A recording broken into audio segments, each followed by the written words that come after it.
I feel I had to stay a little more humble is what I feel. Yeah. You really think you are whatever has been told about you? People who know me know me. Okay. So, simple as that. Okay, I guess this is the last one.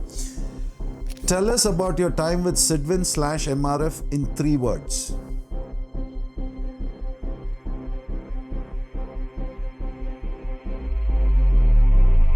I've never felt that because there is no point. There's no necessary for me to prove something and be like, okay, I'm a girl and I did this. Have you personally felt that I'm in this male-dominated sport? The car I drive doesn't know which gender you are. So. Absolutely.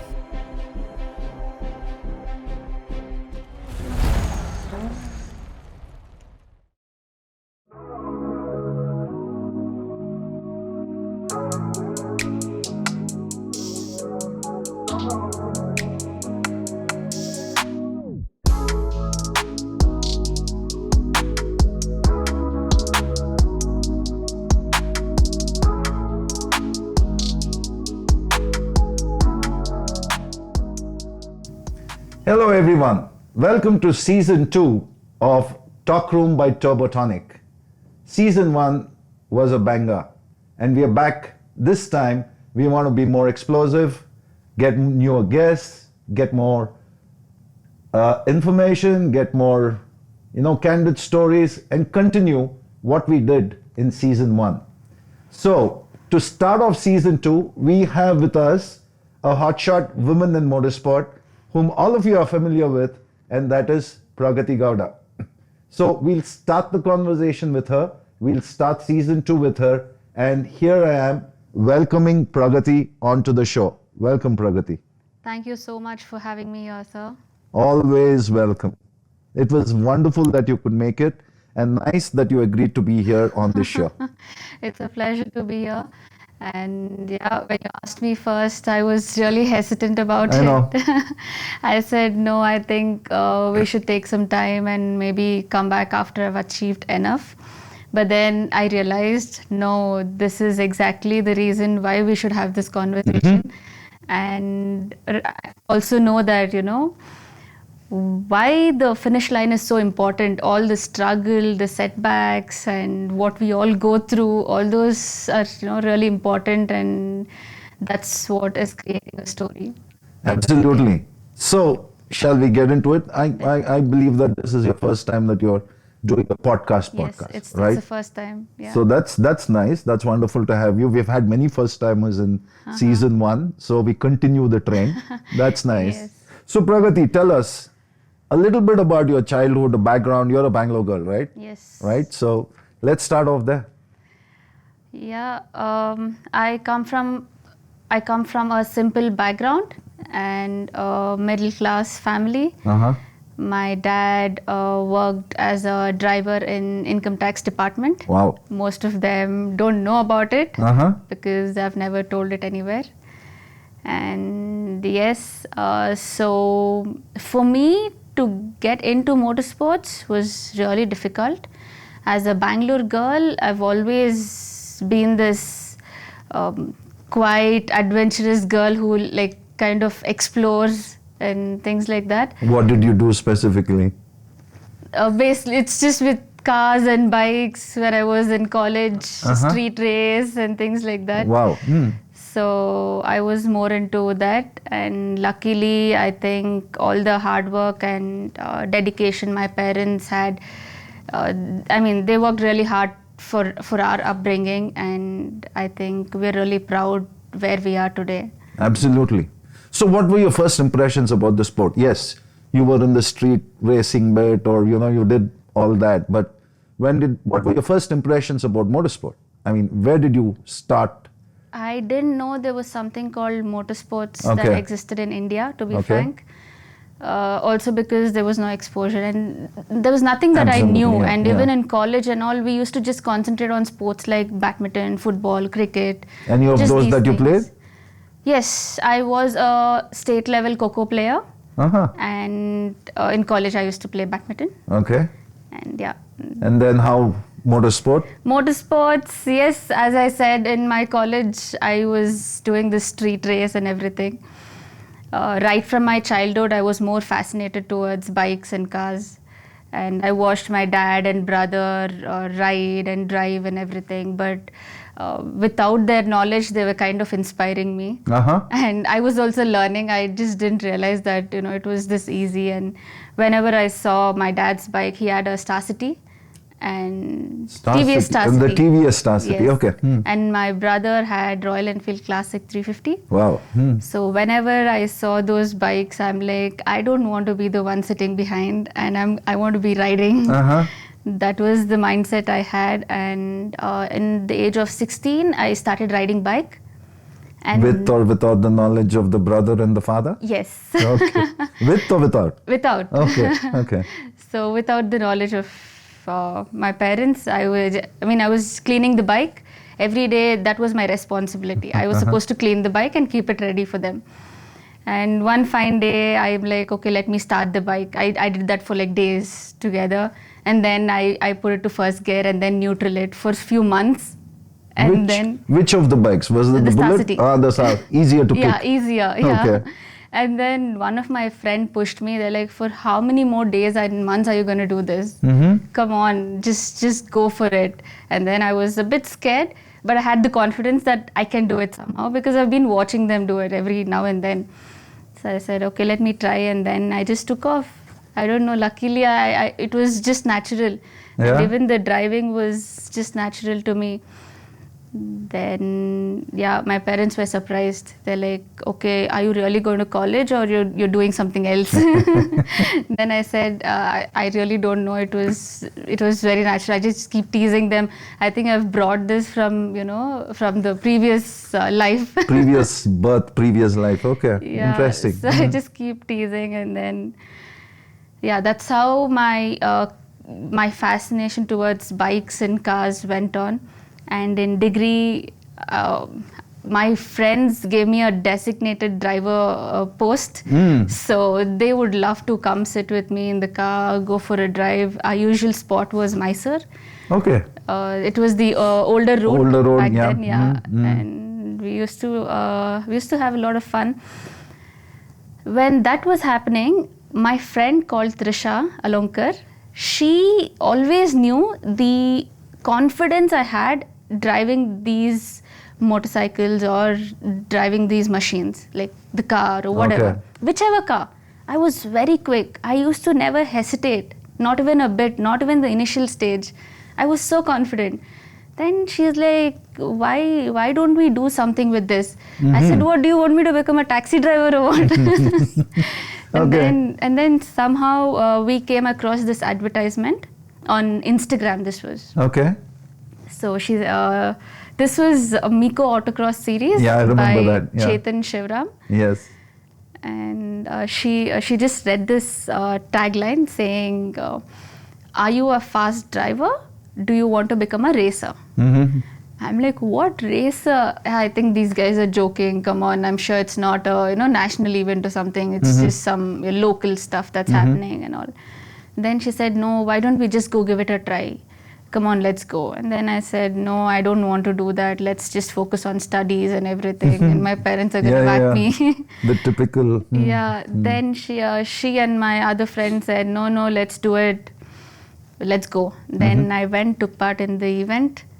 My first event, I looked at everyone. I was so scared, nervous, and Chetan was so he was the masterpiece. Yeah. And then I looked at Chetan. I'm like, I don't think so. I fit in here. I simply drive, and these guys are like professional drivers.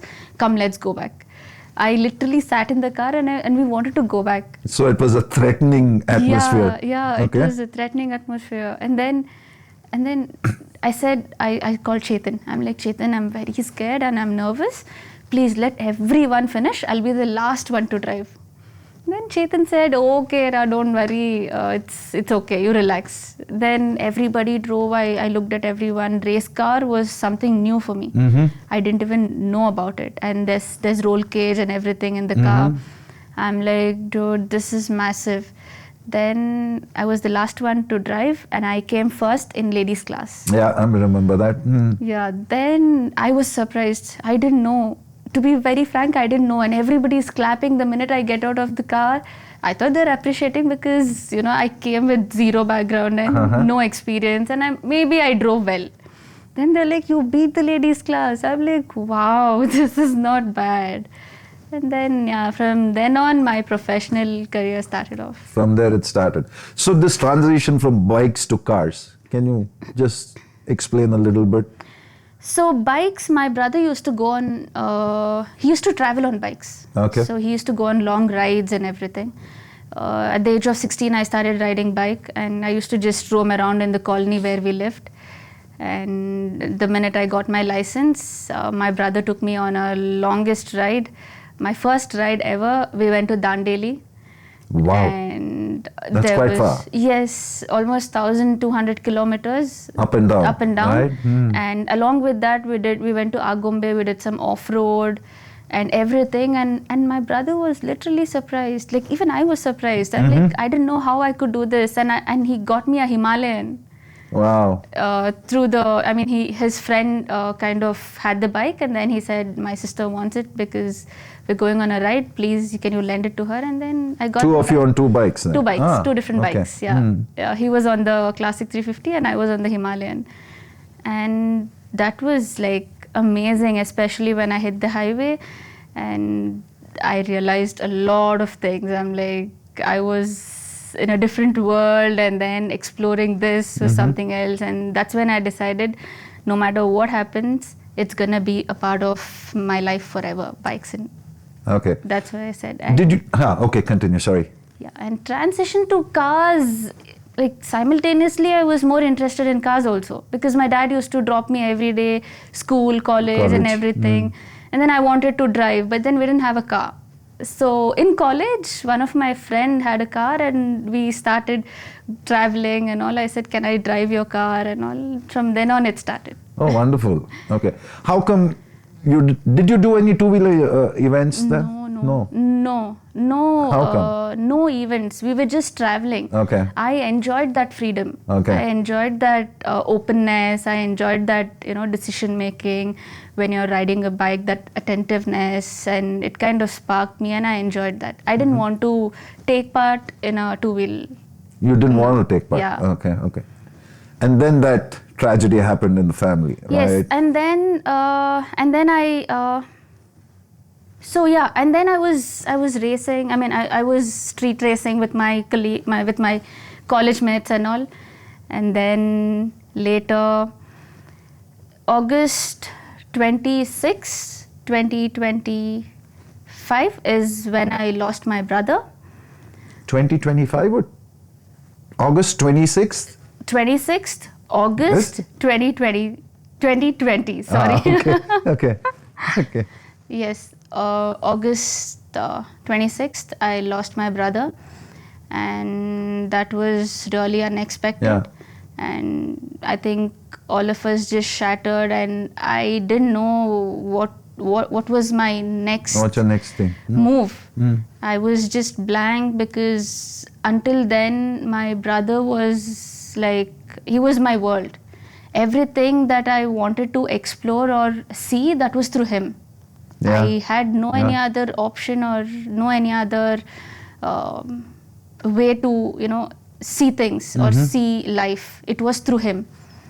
And it was a bike accident. Oh, okay. And after that, my parents also shattered, and we were all like, okay, everything is said and done. My dad said, we're going to sell all the bikes, no more bikes, and you go to work and let's live our life. There's nothing that can be done, but I cannot afford to lose another child, is what he said. Yeah. But then somewhere down the lane, I was not okay with that. Even to accept, it was a bit difficult for me. And for sure, all of us went numb. I went blank for like months together. Yeah. I didn't know what to do. How do I react with things? I was just sitting at home, crying, doing nothing. I'm like, okay, my life is done. I don't want to live anymore, is what I decided. Oh. But then somewhere down the lane, I realized that no, this is not what my brother wanted. Would have wanted, Yeah. right? And if I do this, I'll be a failure for sure. And that's what kept me going. And even to this day, That's okay. Yeah, it's a part of life, and we all have to get through. And yeah. And you did get through that. Yes, I did. How did the support come from the family? Family, it was very bad. It was bad. Nobody supported me at that point of time. It was just friends who were there with me, and our family started talking like, look at her, she's lost her brother and she just wants to do her stuff. She's just enjoying her life. She doesn't have a bit of concern about the family, who's going to take care of parents and everything. But then, I don't know, somewhere down the lane, I just didn't give ears to anything. All that echoed was my brother telling me, I see a lot of potential in you. And you shouldn't stop. And I think in the month of December, I was supposed to take part in one of the event. So he had done all kind of research and everything, and he had told me, I'll take you somewhere. You don't worry. But then I still have that in my mind. I'm like, nobody is going to matter. And nobody is gonna give ears to you unless and until you prove them. Yeah. So that's, I think, life. So I kind of accepted that. I said, okay, it's fine. I kept lying at home saying, I'm going out, I'm going on a vacation, I'm going to, party with friends, this, that. And then I started taking part in autocross events. And then I started winning. And one day when I was on the newspaper, my dad's friend took a picture and sent it to him saying, saying, oh, what a proud moment this is. Nobody in our circle has done this. And being my dad's friend was a chief commissioner. So he kind of said, you being driver, how come your daughter is into this? How did you even do this? And things like that. He started questioning. And then my dad kind of felt proud and he was like, okay. That's when things changed. That's when things took a bit of deviation, but then I still had a bit of restrictions at home. And then I got them to see how safe the car is and everything. And they were kind of okay with that. But I think I remember your mother had come for your first event. No. The Miko autocross, no? No. Mother was not there? No, mother was not there. Okay, my bad then. It was my friends. Okay. So, in terms of a family history, you would say it was the brother who influenced you into getting into biking, then driving, then motorsport. Yes, brother and dad, both of them. So, yes. So, your first event was the Miko one. After that, how did it take shape? How did it start moving forward? After that, yes, I heard a lot about motorsports from all the autocross guys there. And then I was like, whoa, it's a big thing in India, and how come I didn't know about it? You didn't know about it. Yeah. Then, obviously, I come from a simple background and financial resource was not that great. And I thought, okay, it's not my cup of tea. I cannot survive in this sport for sure. But then, all I had is dream, the hunger, and that drive to be there and try to do something. I would do anything at that point of time to be there and to just drive and kind of experience that feeling. So, yeah. So who helped you on that journey, in that difficult phase of yours? Where did you get your cars? How could you manage the entry fees? How could you manage service, fuel costs? Even for a small event like autocross, it costs quite a bit. Yeah. Yes. So initially, a couple of autocross, I kind of sold my ornaments. Wow. And then With or without the knowledge of parents. Without the knowledge of the parents. Without the knowledge of parents. That's brave. It was me and my friend Trisha Lonkar, who is again into this scam. Okay. So we both decided, okay, let's do this. That's how we could drive couple of autocross events. And rent a car was very expensive, so we decided to buy a car. And to buy a car, we didn't have money. So I told my mom, give me 5 years of time. I'll somehow settle in my life. And I was so sure, I was so blind, I would say. I'm like, the minute I get into the sport, I think just give me 2 or 3 years, I will become a better driver, fastest driver, and I will start earning. That's the mindset I had. And then I said, 5 years, I'll give it back to you. And my mom didn't have money, of course. And at that point of time, we had received my brother's insurance money.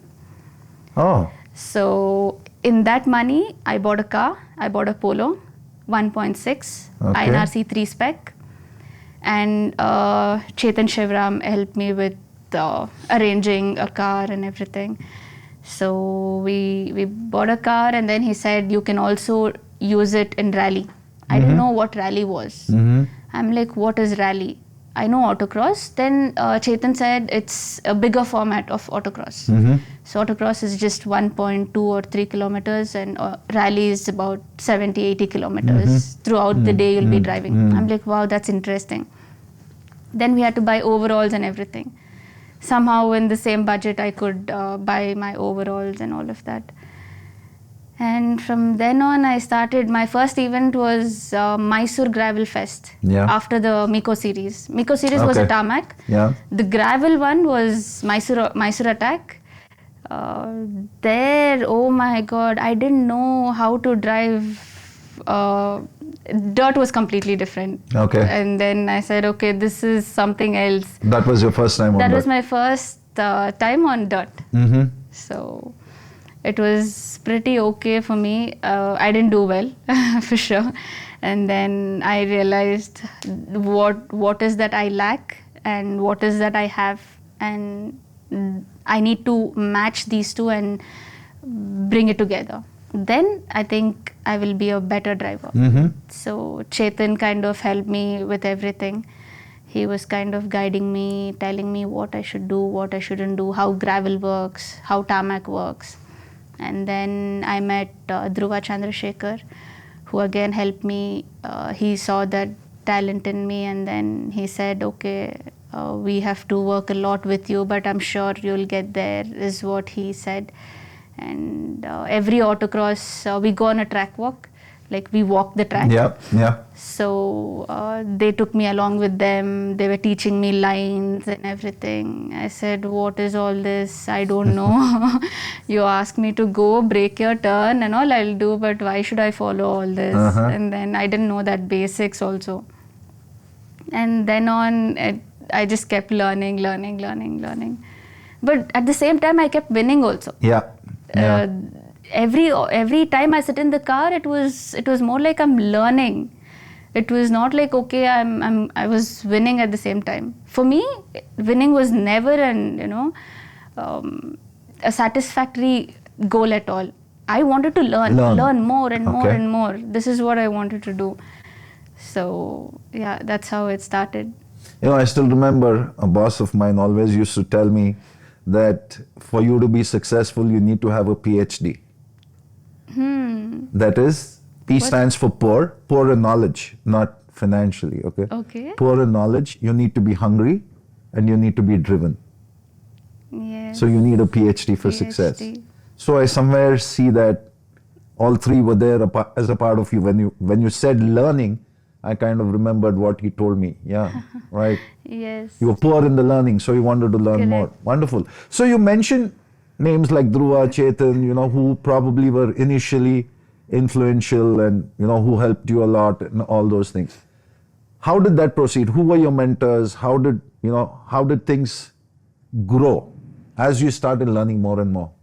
Yes. So mentors, there was not just one mentor that I had. I was fortunate enough to have many people guide me and, help me through in different phases of life as I evolved. First, Chetan, he laid a foundation for me. He showed me what the motorsport world was. And then Dhruva kind of helped me understand what I really had when I didn't trust in myself. Mm-hmm. He kind of helped me get into the right direction, and he did quite a lot in terms of autocross and rally. He took me in the right direction. And then Madhu sir from MRF Racing. Madhu sir, he's been a good source of guide for me on the track and off the track. Anytime. Okay. He's just been constantly reminding me how to be a disciplined athlete. And later Leela sir, I met Leela sir. I think I admire Leela sir a lot because he was also a driver, is what they said. And yeah, of course, yeah. And at that time, everybody used to tell me Leela sir is like Lord Venkateshwara in motorsports. Okay. So that's how I got introduced to Leela sir. Okay. And then when I spoke to sir, and when he was kind of helping me how to drive and everything, he never changed me as a driver. He understood. He was refining my driving style, and he kind of helped me get better. Like, you don't have to be someone else to be better. You need to have someone helping you to get the best version of yourself. Of yourself, yeah, okay. Work on the strengths rather than the weakness. Yes. Okay. So Leela sir helped me that way. And then I met Mohan sir, who got me a bigger exposure, bigger opportunities, and who kept reminding me about, you have to think beyond driving. It's not just driving. So all these things over a couple of years, I kept learning, improving. So I've just been very grateful. All these people, are the reason why I'm here today, and you're still there. Yeah, they are the reason that they shaped me as a driver, I would say. So you chose rallying. I also remember you did a couple of Gymkhana events. Yes. But what made you get into rallying? I mean, I know it's an obvious step up, but... So before getting into rallying, I came and watched K1000.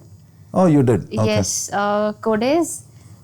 Okay, that year. Yeah, that year I came, and by the time I come, it was pretty late. I watched all the last cars, and then these guys were like, no, these are the bad cars, you need to watch the first 10 cars. I said, no, I want to watch no matter what it is, till the last car I want to watch. And I sat down there in one corner, and then I kept watching every car, and then I was just analyzing, if I'm there, what would I do? Where will I be? Which so typically happens with with drivers, yeah. And then I watched Gaurav Gill, Karna drive. I'm like, wow, these guys are next level.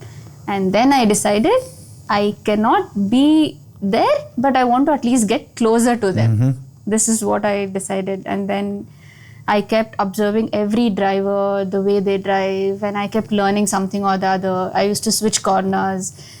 And after that, I went into rally. So, actually, the first rally that you did was a tarmac, right? No, Arunachal? it was... No, oh, no, the Humpy rally. Humpy rally, it was dirt. Yeah. So, how did you feel after your first rally? I mean, from autocross into rallying and...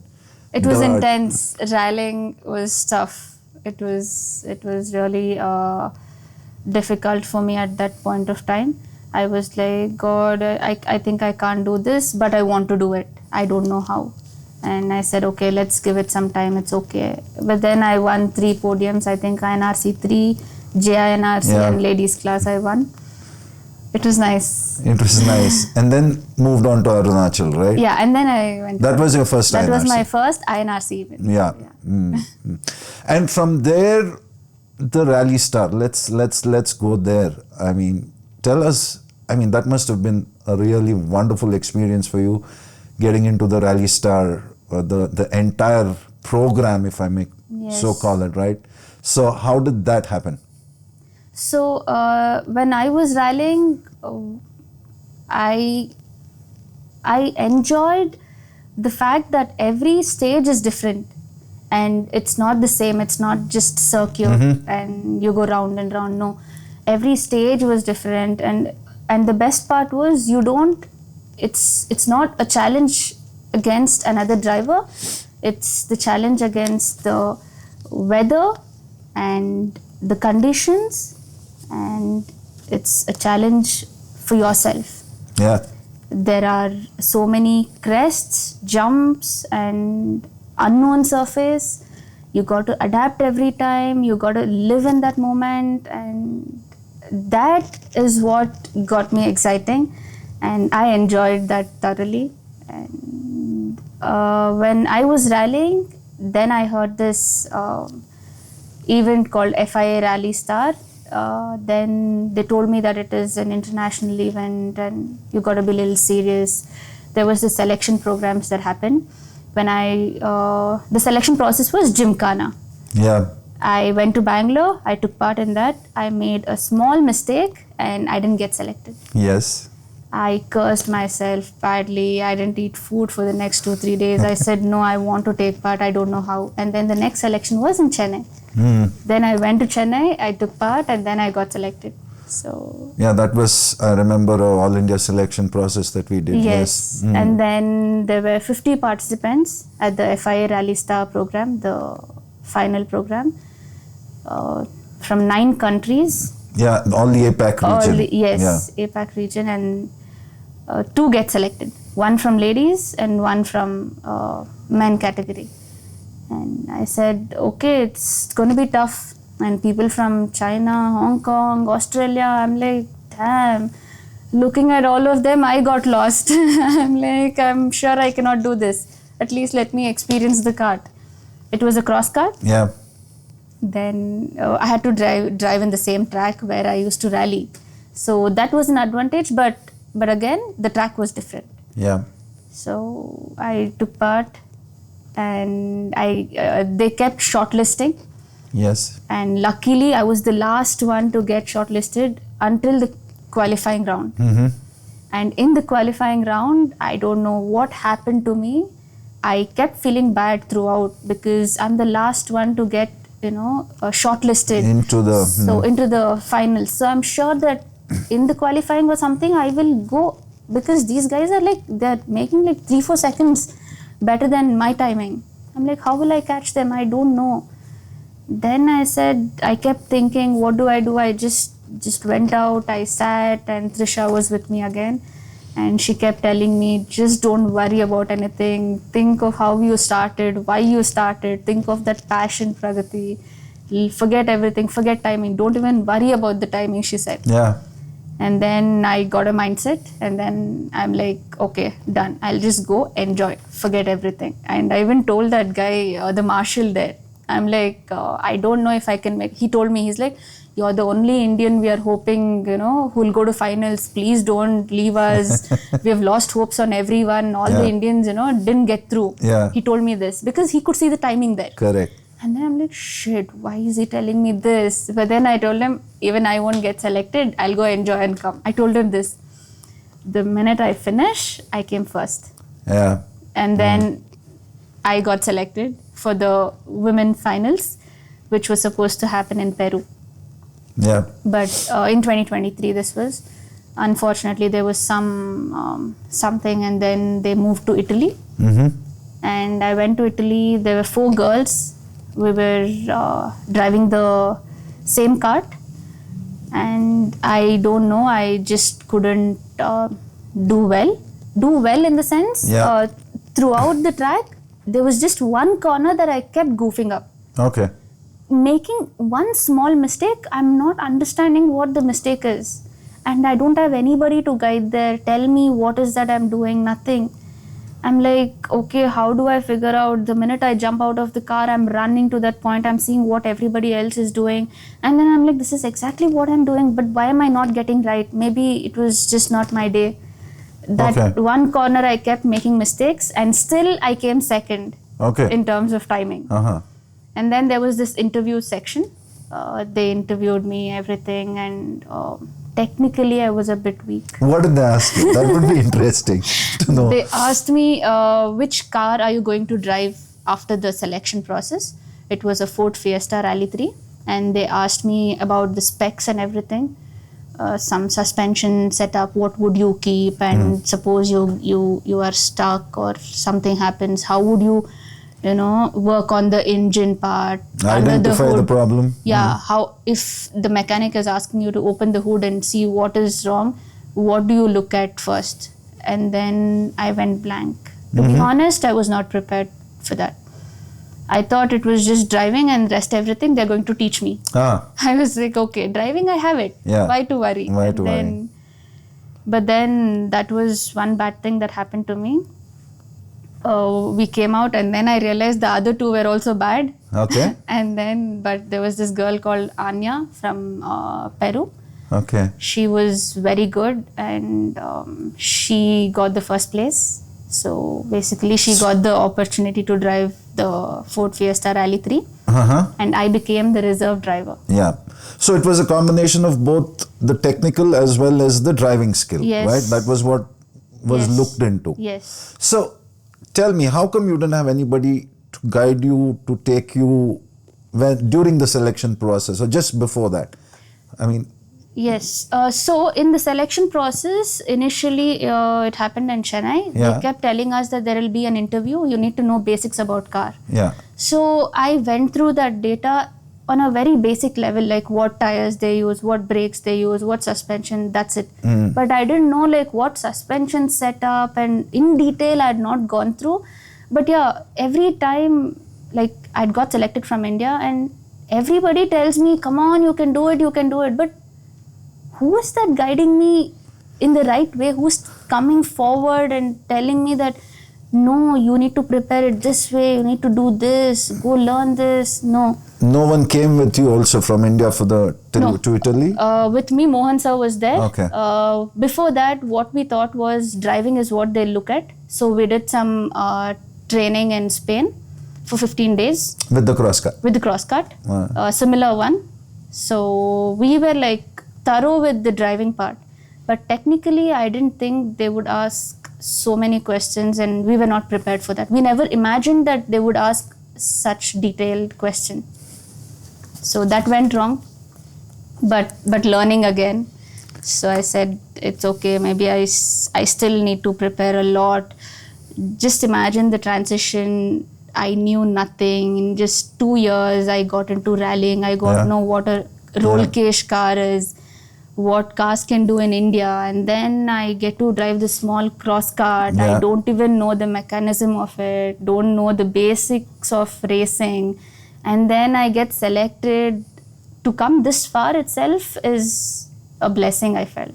Yeah, steep learning curve. Yes, it was a very steep learning curve, yeah. And from there you moved on to the international space, right? So yes. And then after that, Mohan sir watched me the way I drove cross kart and everything. And he believed that, okay, this girl's got some potential. And then FIA Rally Star didn't happen. But I always wanted to rally abroad and do something, learn and improve on myself in terms of driver and everything. But later, from FIA Rally Star, I learnt a lot. Yeah. When I came back to India, I could do a lot of things, and I understood where the areas which I had to work on and where I lack and what is that I have to do. And then slowly I took one step forward and kept learning, started getting better. Eventually I was trying on the other side, I was trying to go international, do something, just looking out for some program, if there's anything that I can go take part in, because I couldn't afford. And then Sidwin came into picture. Then Mohan sir said, no, this girl's got some potential, let's try pushing her. And then we trained in Spain, France. I drove the Rally 4 car and Rally 3 as well, just to see where I stand and everything. And then we thought, okay, this is a big car for her. Jump. Yeah, it's a huge jump for her. let's not do this. We will go back to Rally 5 is what they decided as a team. And I drove the Rally 5 in couple of rallies and then came back to India. And I performed very well in the INRC category. Okay. And then they said, okay, she's doing well. She's improving constantly. There's no, lacking at all. No matter what I tell, she's just implying it right away when she's driving is what my coach said. So we kept getting better and better. And then I moved to Rally 4. I took part in the French local championship. And then I drove the Spain championship. One round I drove. And then I drove the motorsport games. Yeah, motorsport games. You drove the Rally 4 over there, right? Yes, I drove the Rally 4 there. And yeah, that was good. But then I made, again, it's mistakes and mistakes and mistakes. I kept learning, but so one small mistake, I lost bronze medal for India. And that disappointed all of us. And from then on, things changed a bit. And yeah, but again, I'm still on it. I'll keep trying as far as I can because that's what I want. So what's the difference you find? I mean, rallying abroad, rallying India in terms of setup or organizing the event or, generally the overall feel about an event. What's the difference you find between India and wherever you rallied? So international rally, I think the first thing is professionalism and also the way they are structured, like right from the preparation, pace notes and the road conditions, the organizers, and everyone is like, they're in a different level. Okay. And also the best part is you learn so much from there because you're driving against best in the world. Best in the world. Yes. So you learn so much from them. And I think there are so many places that we have to work if things have to improve in India. And I think you have basically major two or three main sponsors for you when you went abroad. So what do you have to say about them? I mean, MRF, and we all know that they are one of the largest manufacturing company in the country. And I don't think so there's necessity for them to sponsor, but it's not just the sponsoring they bring to the table. It's the support. It's the it's the feeling they have, and also for an athlete like me who's got the passion, who's got the talent, backing us up is like, for us sponsorship is very crucial. Absolutely. And having MRF right from the start of my career, I think was huge. Start of your career right from the beginning? Right from the beginning, I got MRF sponsorship. Okay. And even to this day, they've been there through my highs and lows of my career. No matter I perform, I don't perform, it's nothing they ask. The only thing they help, they nurture they've actually nurtured my career right from the beginning. Okay. No matter what happened to me, they've been very supportive. Fantastic. And yes, I'm just grateful for that. And someone like this, we need someone like this in India. Without which I wouldn't have evolved, nor the world wouldn't have known who Pragathi Gowda is for sure. Okay. Because it's motorsports is very expensive, and for athletes, it's very crucial to have sponsorships. So I think that way it was good. And next, Sidwin Energy Engineering, they got me to a different level. They got me a bigger exposure, and they did everything in international standards. They took me abroad, they got me the exposure, they helped me learn. No matter I kept performing or no, but they kept doing the best. And that way I think sponsors play a major role in this sport. Okay. Anything different you could have done? right from the beginning, okay, then you went into the international space, the rally star, etc., etc. I mean, is there something that you feel that maybe if I'd done this differently, this could have happened or that could have happened? Maybe I feel I had to stay a little more humble, is what I feel, yeah. What makes you say that? Because my sponsor keeps telling that I'm very rude and I'm very arrogant. So I don't know, if I just sit and think of what I've lost.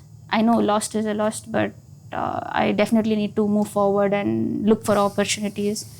So maybe if I think of what I should have done, maybe I had to be a little more humble and learn from every opportunities and try to choose right things.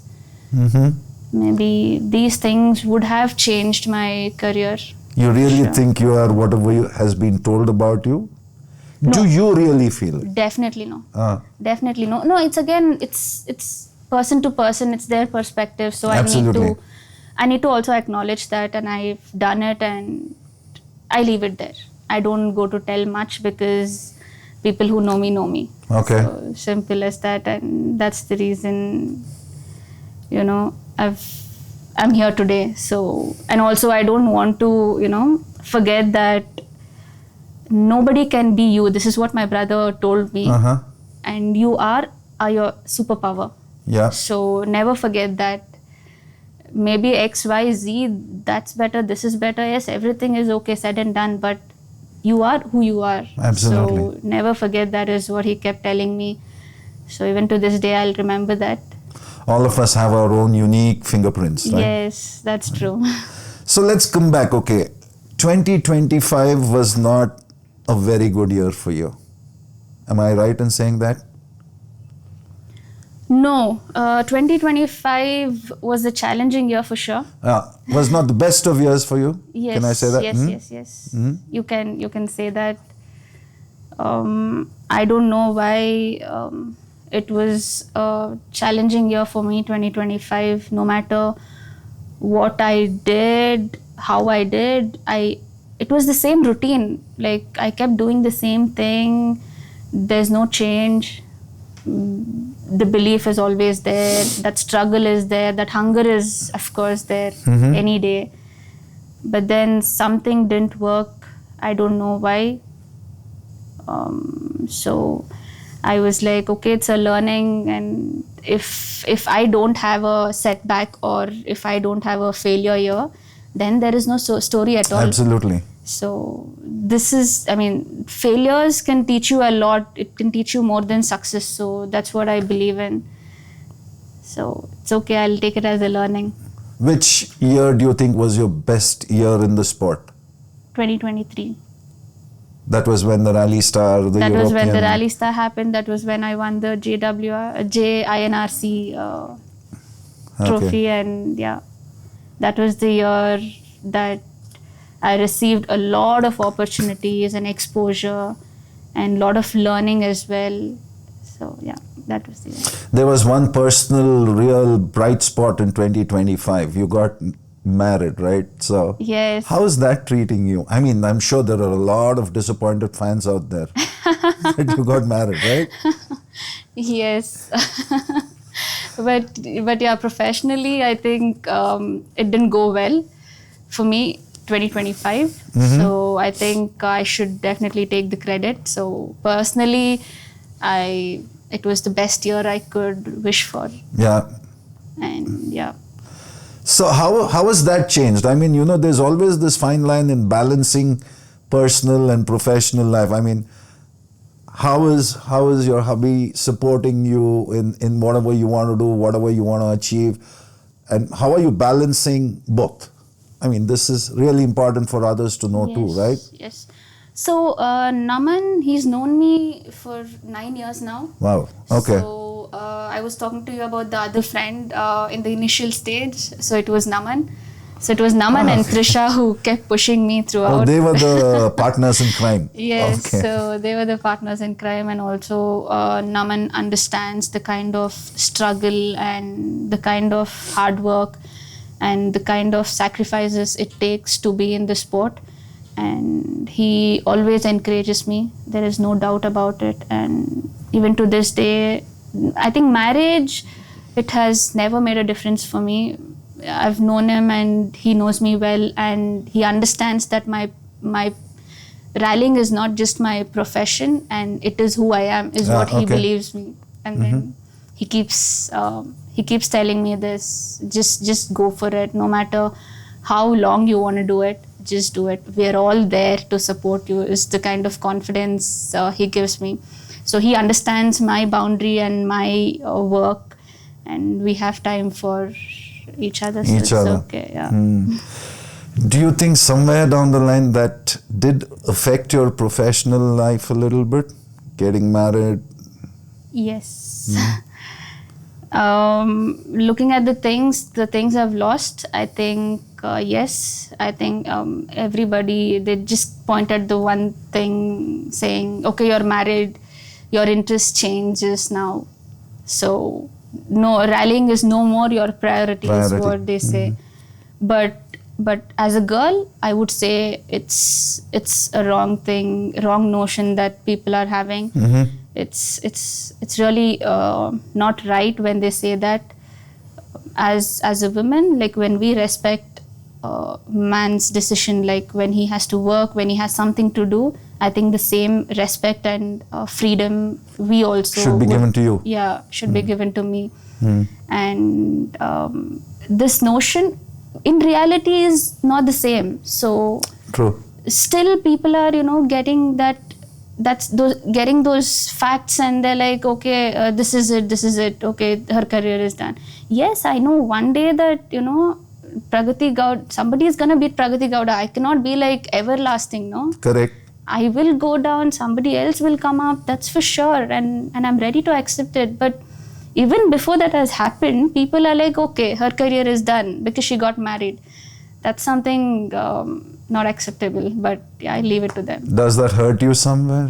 It hurts, but then I'm like, it's okay. It just tells about them, so that's probably because you've got the support of Naman. Correct. So right? I've got the support, and it's quite strong, so I don't have to worry about it. Is the opinion changing now that we did gauge her wrongly in terms of a marriage? Is there a feeling others are getting that, well, maybe we were not fair with her by saying that, marriage is going to affect your career? No, I think a few people have still not understood that.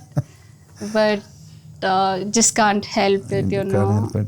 But then the only thing I want to do is what's gone is gone, what's lost is lost. I want to learn from it and try to restart everything and have a better progress. Even to this day, my routine stays the same. Like I wake up, I go to the gym, I come back, I have my simulator, so I play, and then I'm watching onboard videos, WRC videos, and then I do some mind training. And lately, because of all these things, I'm a bit, worried about what's gonna happen with my career. So I definitely don't want to spoil it, because I believe I have that little talent. So I really want to prove myself and drive better. So even to this day, my routine is the same, and I've just been working on it. Nothing has changed. In fact, I've got better support, because no matter how much you achieve or you fall down, that support system is what really matters. Absolutely. So no matter how much I've shattered when I lost my sponsorship and everything, I've got good support from Naman saying, you don't worry, it's okay. Just do what you got to do. Just do what you got to do, and you will be there. So that means a lot sometimes. You just don't have to say anything, nor you have to say, come on, I'll sponsor you. No, just that one care and concern is more than enough. So that way, I think I'm lucky. That's wonderful to hear. So, okay, now that brings us to our next section, which is what we call as the anonymous section. Damn! Well, it's nice that you agreed to, answer the anonymous questions. We have quite a few. Whoa. And okay. and it's like, if you don't feel like, or if you if you think that, okay, I don't want to answer this, it's fair enough. You can say, look, I refuse to answer this. Are you good to go? Yes. Okay. So it's supposed to be in like one word answer or? No. Okay. You can do whatever. I mean, no issues. Is there any sort of bias or partiality you have faced during your time in motorsport as a woman, since it is a male-dominated sport? So, when it comes to a male-dominated sport, for sure it's going to be there, but it only matters the way you look at it. So, I think I never paid attention to that. My attention was all driven away with the hunger I had for the car, bike, and everything. So, I never paid attention to it, and it didn't disturb me for sure. Or is it also because motorsport is not so much, I mean, it's not visible so much. Everybody is treated equally, right? Whether you're a man or a woman. Yes. I mean, motorsport. Yes. In fact, in this sport, motorsport, everybody's shown me extra care, in fact. Because as a girl, I'm doing this, so it's amazing, is what they say. And also, I feel it's because of the exposure. The sport is not getting its value, and also, there's a lot of hard work, sacrifices that goes into the sport, but nobody knows about it. People be like, I rally, okay, which party is what they ask me. I'm like, damn, no. Yeah. So this is where our sport is, and I don't know. I think it's not just one person who can do this, who can bring the change, but I wish it changes. Have you personally felt that I'm in this male-dominated sport, so I need to prove something? No. No? No. I've never felt that, because there is no point. There's no necessary for me to prove something and be like, okay, I'm a girl and I did this. No, there is no. I consider myself on par. Yes. That's been your. Yes, that's been my thing, and also the car I drive doesn't know which gender you are. So Absolutely. you just don't That's have a to good worry answer. about Yes. it. Yeah. Okay. The second question, which has been your most memorable rally ever? I think Arunachal, I would say. I came as a beginner and I didn't know what pressure is, what stress is. I had no idea. All I did was enjoying my rally. To be frank, even to this day, I miss the old Pragathi, because that freshness is what I miss. Today, I'm so tensed. I'm like, oh, what do I do? How do I do? What if I go wrong? Earlier, I used to just not bother. Yeah. I'm like, okay, if I go wrong, okay, let's see it later. I used to just go into a corner. But somehow I got it right. So somewhere I feel, because of overthinking and also a lot of things, the real magic has vanished, I feel. How do you propose to bring that back? I mean, how do you propose? So, yes, exactly. That's what I said. 2025 was a bad year for me, and I was working a lot on that, and also my mental stability. I'm looking forward to come back 2026. Get that freshness all over again. Get right? that freshness. Because I remember Stop stressing about things. Stop worrying about, being a better driver or doing good times. Stop worrying about that. Okay. And also in the grid, when I just finish a stage or something, it's like there are n number of people coming and telling, what happened to you, just because my timing came down a bit below. So that kind of stressed me. I'm like, what happened? No, nothing happened. And then I think somewhere down the lane, I said nothing happened, but somewhere inside I kept thinking about it. The doubts started creeping in. I started doubting myself. So I think I'm gonna remove all that and start fresh. Okay, I still remember Arunachal was quite a... Yes. I mean, there were a lot of eyes which opened in that rally. Yes. And also I hit a dog and I was crying. Okay. Diksha was co-driving me. Yeah. So that was your first rally, correct? First rally, yeah. Yeah. Okay, the next one. What is your message to the youth out there who want to pursue racing/rallying as a career? Good question. So, what I would like to tell youth is, have the hunger in you, no matter what people say, just don't worry about it. Just listen and leave it. But end of the day, you got to do what you got to do. So thrive for it and work in the right direction. No shortcuts. And I'm sure you'll have a bright No career. shortcuts. Yes, no shortcuts. A lot of people try to find the shortcuts, right? They want to do Yeah. one rally and then become Yes. champions. So I think it doesn't work on a long run. Mm-hmm. Yeah. So. Okay. Could you tell us about your biggest crash till date? Oh, I got many. But which do you think was? The biggest, I think I would pick the latest that way. Coorg crash. Which was Coorg last year. Yeah, Coorg last year. One mistake. I don't even know why that happened. It was just hard luck. But one small mistake, it was a big one. It was a big crash. I mean, it looked very Scary. It looked dramatic from the outside when we saw the videos, but your navigator said it was not so bad from the inside. I mean, yes, and even for me, like, it just went like this, and then I didn't even realize. I was like, sir, just look behind. I'm gonna reverse it.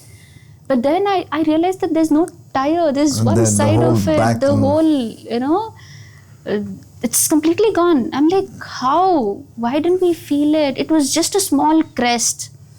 And I was pretty fast, is what I got to know. But then in the car, I couldn't feel the speed. I thought I was slow, and I even braked. But that wasn't enough. that was your biggest crash. That was my biggest crash. Biggest crash. Okay, one among the many. Yeah. Okay, this I think I kind of covered it during our conversation, but anyway, here goes. Knowing how far you've come now, what would you change in the past? Maybe the way I worked. Maybe I should have been a little more serious and more curious about learning everything at once. Maybe I should have done that. Got technical knowledge at the same time, improving my driving and grabbing opportunities, going for sponsorships, all these things. Maybe I should have done that. Okay. Why is it that, this is a question that I asked people in my previous podcast too, like Leela and, why is it that in terms of gaining technical knowledge or reading the rules or something, there is always a lack in today's sport with the current set of, not everybody, but majority of them. Majority. Yes.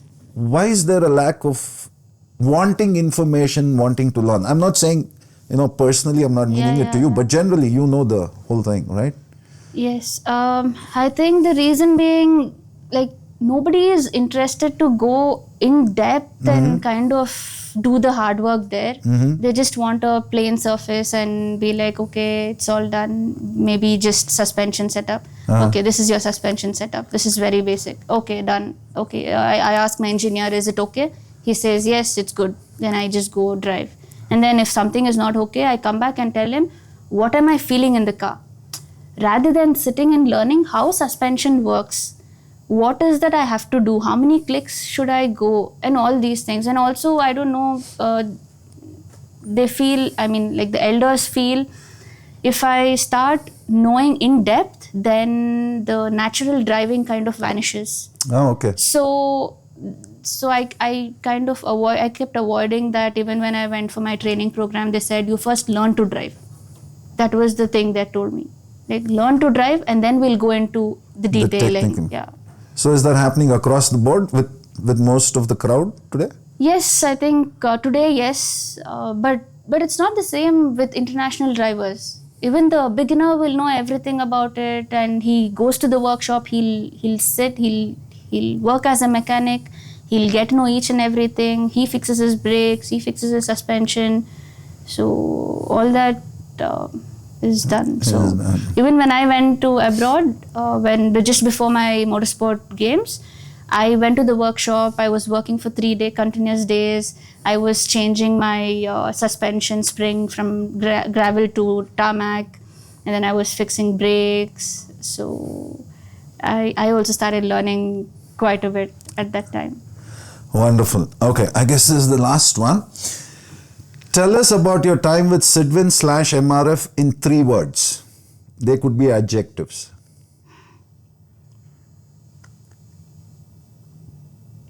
You can have more than 3.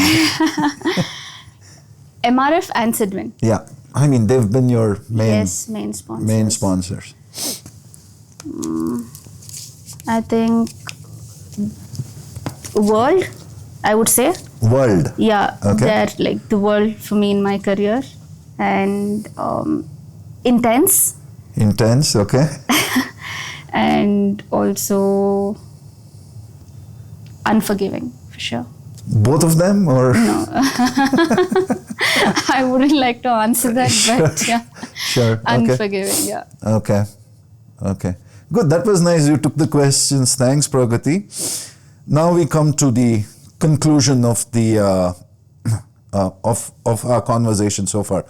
So, how do you propose to come back for 25, 26 after 25 and 24, and what is it that you're thinking fresh, new, and you're also coming out of a back injury recently? So, how is all this working? It's for sure a big drama, but then every driver faces this, and it's inevitable. You have to go through the pain, go through the process, go through the struggle, and that's when something good will happen. So it is okay. I don't want to look back at what I lost or what went wrong, but 2026 I propose to be smart, take smart decisions, and grab all the opportunities that I get, and also become a better driver. Okay. In terms of technical and physical perspective. Okay. So it's like what they say in cricket, form is temporary but class is permanent. Yes, that's true. Is that what you would want to follow? Yes. That's what I would like to follow. So what is a mindset, or what is a winning mindset an athlete, especially in motorsport, what does he or she have to do to come back from setbacks? So, winning mindset. You said you do some mindset. Yes, mind training. Mind training, right? Yes. Yeah, you can use that as an example, right? I mean, yes. What is it something that you do? So, what I do is there's this cognitive tests, and it's an application. Anybody can download it and play games on it. It kind of tests your patience and gives some work to your brain, and it mentally kind of triggers you sometimes and tests your patience. All right. So there's a lot of work that you can do even at homes. There's nothing like, okay, you need to go to a center where you learn things. But I initially started off from there. Sidwin took me to these kind of places and kind of trained me, and I'm still doing it. So yes, mindset. I think as driver, there's nothing called weaker mindset or a setback. All you have to do is what you want to do in the next coming days, or in the next season.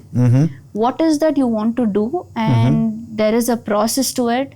Follow the process, stay grounded, work towards it, and then maybe you can achieve it. Okay. So they say healthy mind, healthy body. In terms of the physical aspect of it, what is some of the trainings that you do? So training, I go to Ramji sir, Sports Dynamics in Chennai. Okay. That was introduced by Sidwin to me, and Ramji sir has been very kind to me, and he's been guiding me throughout. He does different kind of trainings like functional training, hybrids. So all these have helped me a lot physically. Okay. Where do you see Pragathi 5 years from now? It's very difficult to say where do I see in the next 5 years, because motorsport is unpredictable. Yeah. But definitely as a driver, I would want to be a better person, because throughout the season there's a lot of hard work and everything going on. So I would like to see as a better person. And one more thing that I would like to, see Pragathi in the next 5 years is give back something for the sport. Okay. That's I've always thought of, because I never got the opportunity when I started off my career. It was too late. But maybe if I get the opportunity with all the experience that I have, like I can teach the youngsters and share my experience and guide them to be in a better place. So how would you want to come back? As a coach, as an admin person, as somebody who's going to help get sponsors for youngsters? What anything that is? Firstly, maybe something related to driving, because that's your core strength. Yeah, that's my core strength. And sponsorship, I'm not really good at it. Not good at marketing. No, not good at marketing at all. And other than that, maybe I can be a strengthening coach, like in terms of physical fitness and everything. Okay. So I'm quite strong that way. So do we have a Pragathi Motorsports Academy in the No, not at all. Somewhere? I wouldn't like to start that, no. Okay. No. Good. So that's wonderful, Pragathi. It was a wonderful conversation with you. Thank you so much for being with us. And just one question that I would like to ask. You said this was your first podcast that you've done. How do you feel after this? How do you feel about today? Damn. Yes, first podcast ever, and it was really intense, I would say, because the minute you started asking me questions, I could feel that heat in my body. And later on, it kind of settled down. Yeah. Okay. And I'm sure like you've got a wonderful team here working along every detailing and looking at perfection. And talk room is amazing, and you made me feel so comfortable. So thank you. Thank you so much for that. And the best part is starting a podcast exclusively for motorsports is something that we really wanted, because the outside world just sees the prettiness that has, but nobody knows what it takes on the other side of the fence. Yeah. So this way, I think we'll get more exposure, and it's good for the sport. That's so wonderful to hear. So here we go, folks. You heard and saw what Pragathi has to say, and that brings us to the end of our season 2 part 1 episode. And at this point of time, I would also like to thank our hospitality partners, the Hilton and at the Manyata Park property, and Sangeeth Samuel Designs for giving us the Momento, which I would like to now give it to Pragathi for being a part of Talk Room. So, wonderful, Pragathi. Thank you so much, sir. Wonderful having you. Same here.